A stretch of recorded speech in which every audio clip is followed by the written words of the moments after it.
জাতিসংঘের মঞ্চ থেকে রাজপথ, তবুও বদলায়নি মুখের ভাষা। জানালেন ন্যায়ের জন্য ঠিকই লড়বেন, বললেন পাশে আছেন ফিলিস্তিনের। আর সেই কথার জন্যই চড়া মূল্য দিতে হলো কলম্বিয়ার প্রেসিডেন্ট গুস্তাভো পেত্রোকে। জাতিসংঘের সাধারণ পরিষদের অধিবেশনে যোগ দিতে যুক্তরাষ্ট্রের নিউ ইয়র্কে গিয়েছিলেন তিনি। পরে শুক্রবার নিউ ইয়র্কে ফিলিস্তিনপন্থী একটি বিক্ষোভেও যোগ দেন পেত্রো। সেখানে গিয়ে তিনি মার্কিন সেনাদের প্রতি আহ্বান জানিয়ে বলেন তারা যেন প্রেসিডেন্ট ট্রাম্পের আদেশ উপেক্ষা করেন এবং মানবতার দিকে তাদের বন্দুক তাক না করেন। এরপরই তার বিরুদ্ধে কড়া পদক্ষেপ নেয় যুক্তরাষ্ট্র। স্যান্ডেলিনা সো, রূপচর্চায় আভিজাত্য।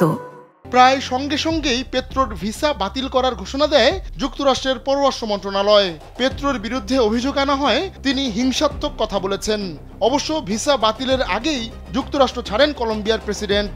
কলম্বিয়ার সংবাদ মাধ্যম জানায় যুক্তরাষ্ট্র এমন সিদ্ধান্ত নেওয়ার আগেই প্রেসিডেন্ট পেত্রো বিমানে দেশের পথে ছিলেন।